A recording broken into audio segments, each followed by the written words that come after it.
So, dito nga guys ay magpapagandahan kami ng bahay ni Leo. Wait lang. Dahil, ano to, wala na tong kat-kat, Leo, no? Hindi na tayo magkakat. Leo, tulungan mo. So guys, yung bahay ko, maliit lang. Pero modern siya. Kaya mamaya, update ko na lang ngayon. Siyempre, mahaba yun. May video na. So, dito nga guys, ay sinisimulan ko nang magtayo ng bahay. Likod ko. Siyempre, ang i-rate lang natin dito. Ano? Sino mas marami ba? Comment or like. Siyempre, yun lang. Di man tayo, yung, ano ba ito? Puso, ganun. Wala tayo sa TikTok, no? Guys, pasensya na yun sa mga nasabi ko. So, tara, tuloy na natin to.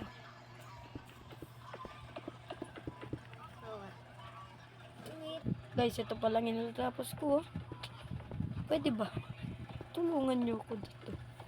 Sana mapansin to ng idol ko na si Pepe San at saka sino ba to? Si Pepe San, si Esony, at saka si Olive. Sila po yung mga idol ko mag-Minecraft. So guys, tara, tuloy na natin to. So nga pala, itatag ko dito o kaya isoshow ko sa screen ng mga picture o YouTube channel. Ay pwede ba? Paki-subscribe. Kung naka-subscribe na kayo, thank you. Yan. So, ganito lang pala kalit yung gagawin natin. Kasi ang i-rate nyo lang. Kayo na lang po mag-rate dito. Kung maliit, kung maganda kung maganda po yung sa akin. Siyempre, mas marami po ang like. Pero kung mas maganda po yung kay Leo, siyempre po, lagyan nyo po ng maraming comment.